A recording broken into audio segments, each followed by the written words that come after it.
Ça, c'est l'ordinateur de bord des missions Apollo. Et c'était un gros bijou de technologie. À l'époque, les ordinateurs faisaient la taille de pièces entières. Et il fallait réussir à miniaturiser au maximum un de ces systèmes pour qu'il soit capable d'amener 3 personnes jusqu'à la Lune et de les ramener vivants. Bref, fallait que ça soit fiable. Pour ça, la NASA a bénéficié des meilleures technologies de l'époque. Et aussi de grands moyens. Par exemple, la mémoire de l'ordinateur a quasi intégralement été brodée à la main par des centaines de petites mains. Chaque programme était cousu un à un et ça pouvait prendre des mois. Mais heureusement, aujourd'hui, c'est plus simple. Bon, si je vous parle d'ordinateur de bord, c'est bien pour une raison. Lors de nos différents essais du programme Jules Verne, notre système d'éjection de parachute n'a que très rarement marché. Il nous faut quelque chose de plus fiable. Salut à tous, c'est Sigarios, j'espère que vous allez bien, et bienvenue dans le projet Jules Verne, projet où on essaye de propulser une fusée avec un canon.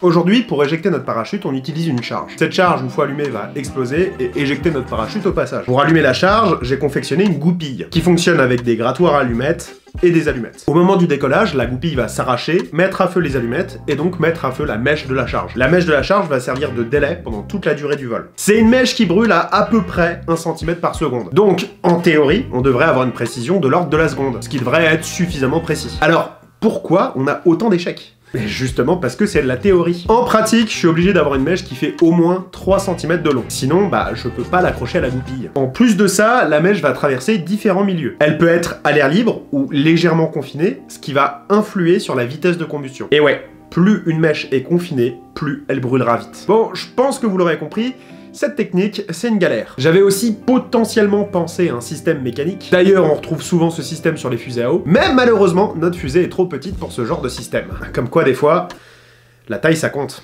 Il nous reste plus qu'une solution, l'électronique. Ce qui est bien avec l'électronique, c'est qu'on calcule pas en secondes, mais en millièmes de seconde. Et en plus de ça, c'est un peu devenu ma spécialité. Alors, je suis pas un pro, hein. Mais j'ai tellement bricolé de systèmes de ce genre que je commence à m'y retrouver. Du coup, aujourd'hui, je vais vous expliquer comment on va concevoir le premier ordinateur du projet Jules Verne. Vous en faites pas, même si vous y connaissez rien en électronique, je vais vulgariser au maximum pour que vous puissiez comprendre. Bon, comme on l'a dit, on va faire de l'électronique. Et qui dit électronique dit composant. Le seul souci, c'est qu'on est limité par la taille du canon. Tout va devoir rentrer là-dedans. Ouais, ça va être tendu et short. Nous, ce qu'on veut, c'est éjecter le parachute à l'apogée, le moment le plus haut du vol. Et pour détecter ça, on a plusieurs choix. J'aurais pu utiliser un BMP 280, c'est un capteur de pression atmosphérique. Faut savoir que plus on monte dans l'atmosphère, plus la pression diminue. Donc, via la pression, on peut déduire l'altitude à laquelle on se trouve. Mais sur ce projet, je préfère pas utiliser ce genre de composant. Parce que quand le canon va péter, la pression risque d'être énorme. Du coup, le capteur risque de nous dire n'importe quoi. Donc, vaut mieux éviter. Non, à la place de ce capteur, on va utiliser une centrale inertielle, un MPU 6050. En fait, une centrale inertielle, c'est un truc qui va capter l'inclinaison. Pendant le vol, la fusée va s'envoler, puis s'incliner. Nous, notre objectif, c'est de détecter le moment où la fusée est bien inclinée,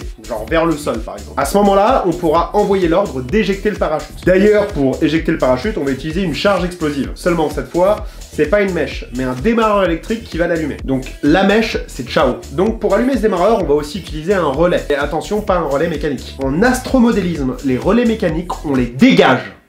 Oui, je suis étrangement énervé. En fait, si vous allez trop fort, trop vite avec un relais mécanique, il va faire des faux contacts. Et quand il s'agit d'une fusée qui va à peu près 180 km/h, un faux contact sur l'éjection du parachute, ça peut être mortel. Ah! 2 ans de travail foutu en l'air, quel plaisir! Ici, du coup, j'utilise un relais photoélectrique. J'avais déjà utilisé ce type de relais sur le gros ordinateur que j'ai réalisé récemment. Donc tous ces composants vont être liés à la Arduino Xiao. C'est en quelque sorte le cerveau de tout notre système. C'est là où on va stocker le code qui va faire fonctionner tout notre système, et ça va être aussi ce composant qui va commander tous les autres composants. Dites-vous bien que dans ce tout petit truc qui coûte aujourd'hui à peine 6 €, il y a 8 fois plus de mémoire vive que dans l'ordinateur Apollo. Ouais, les évolutions techniques, ça se voit.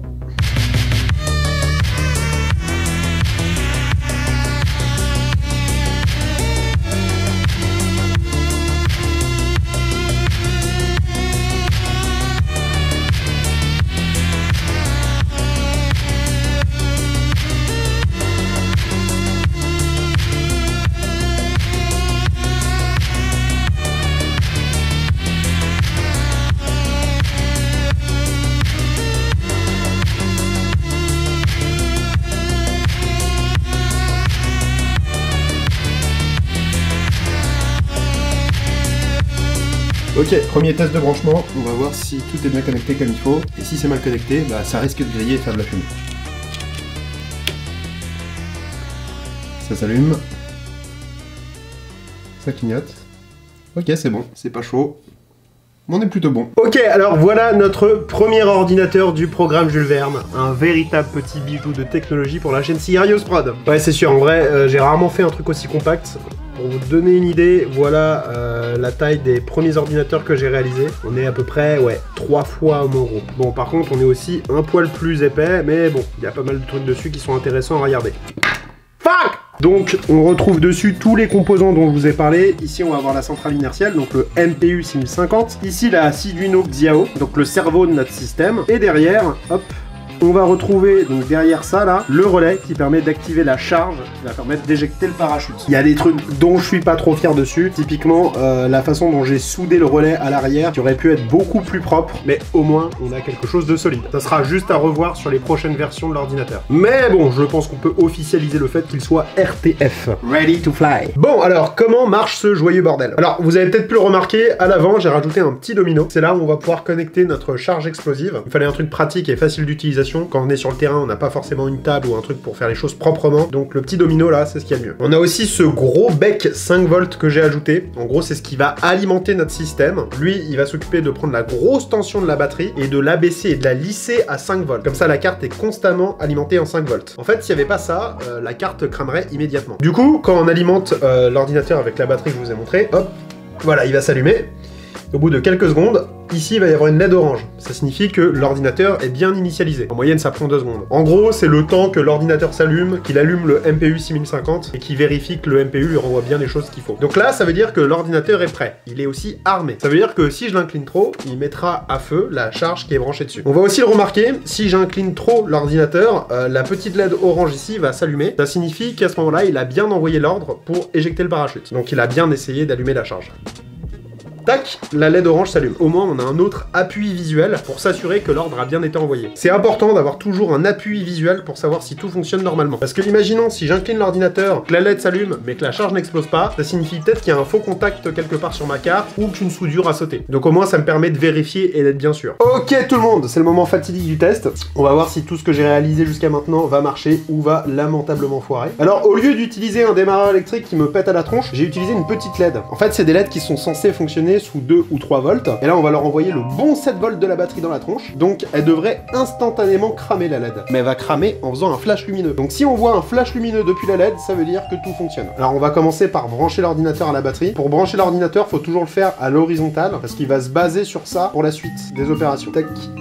Hop. Il est en train de s'initialiser. C'est bon, il est initialisé. Je le mets à la verticale. Pour lui, le 0, c'est être à l'horizontale. Donc s'il va pas à l'horizontale, mais un peu plus bas, il devrait allumer la LED. C'est parti. Hop! Ça a marché. J'espère que vous l'avez vu, mais ça a correctement marché. On a vu la LED orange ici, qui confirme l'allumage du démarreur électrique. Et au moment où la LED orange s'est allumée, la LED verte a fait un flash assez bref, ce qui signifie que bah là, elle a cramé. Genre là, la LED, elle est foutue. Hop, mais au moins on sait que notre ordinateur fonctionne. On va pouvoir faire un test avec plus gros. Ok, là du coup j'ai branché juste le démarreur électrique, donc sans la charge explosive. En gros là ça va juste faire une toute petite explosion pour nous prouver que bah le système arrive à bien allumer une vraie charge. Donc du coup, bah c'est parti. Vous imaginez que j'ai un petit peu la pression. Ok, alors je branche le système, il s'est initialisé, c'est bon, j'incline.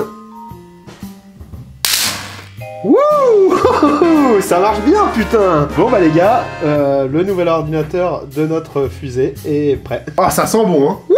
Notre nouvel ordinateur est donc prêt à voler. Et c'est une très bonne nouvelle. Mais du coup, on va avoir plein de nouveaux défis. Va falloir designer une nouvelle fusée plus longue, tout simplement parce qu'il nous faut de l'espace pour mettre l'ordinateur et la batterie dedans. Et surtout, on va voir si l'ordinateur est capable d'encaisser l'explosion du canon. Ça va être un moment très stressant pour moi. Donc, abonnez-vous pour pas rater ça. Si vous avez aimé mon intro sur l'ordinateur Apollo, déjà merci.